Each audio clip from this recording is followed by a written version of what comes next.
La transición del comunismo al modelo democrático y de mercado fue impulsado por las antiguas democracias populares con una relativa tranquilidad.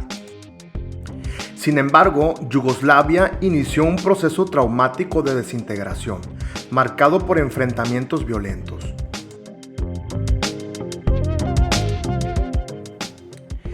La labor desarrollada por Josip Broz Tito había sido fundamental para conseguir el entendimiento entre los habitantes de un país multiétnico y con diversas religiones, pero la muerte de este líder comunista en 1980 provocó que rebrotaran las enemistades tradicionales. La década de los 80 comenzó con una profunda crisis económica en Yugoslavia, que impulsó la apertura hacia el mercado exterior. La sucesión de escándalos de corrupción terminó de desprestigiar al Partido Comunista de Yugoslavia, lo que hizo que se evidenciaran las primeras desavenencias entre las repúblicas ricas, que eran Croacia y Eslovenia, partidarias de una restauración del capitalismo, y también de las regiones más atrasadas. Surgieron también diferencias entre los grupos étnicos y religiosos que configuraban al país. En Yugoslavia convivían grupos como los serbios, croatas, eslovenios, bosnios, albaneses o macedonios.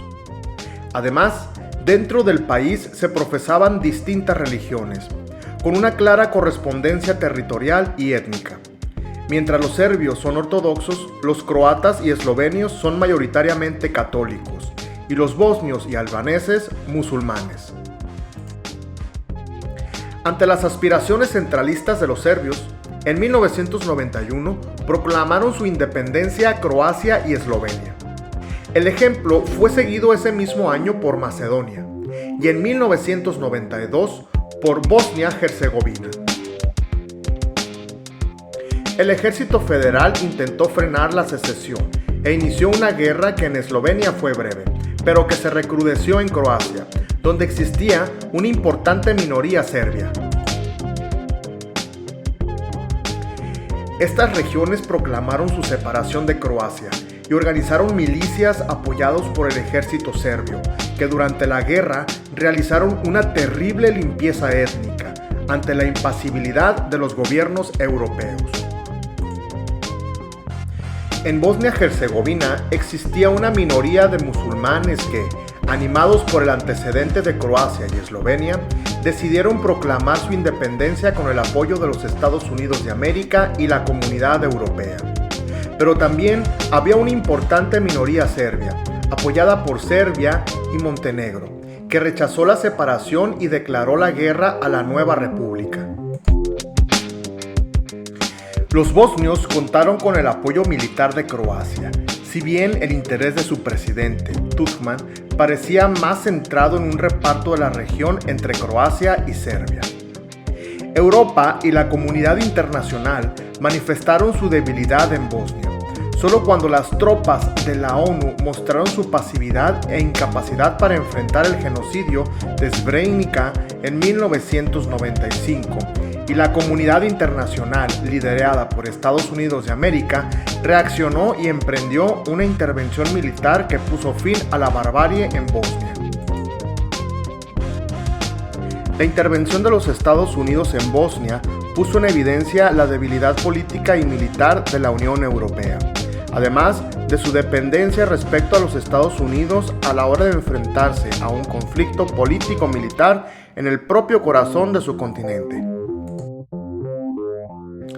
En noviembre de 1995 se firmaron los acuerdos de Dayton, que aceptaron el mantenimiento de Bosnia como república unida, pero con dos entidades administrativas, una croata musulmana y la otra serbo-bosnia. La ONU se comprometió a supervisar los acuerdos con una presencia permanente de tropas. En 1998, Serbia incrementó su política étnica en Kosovo, ante las aspiraciones autonomistas de la población de origen albanés.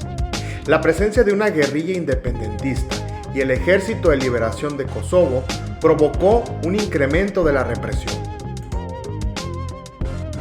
Para evitar que se reprodujese lo ocurrido en Bosnia, la OTAN intervino en Kosovo en 1999 y sometió a Serbia en un intenso bombardeo.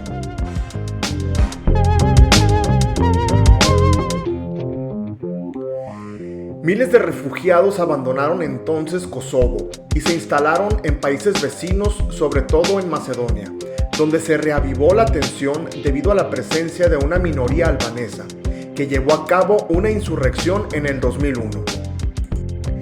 La intervención en Kosovo precipitó el fin del régimen de Milošević, que terminó siendo entregado al Tribunal Penal Internacional, creado por la ONU en La Haya, para juzgar los crímenes contra la humanidad cometidos en la antigua Yugoslavia. El conflicto se resolvió con el reconocimiento de la autonomía de Kosovo, como paso previo a una independencia declarada el 17 de febrero del 2008.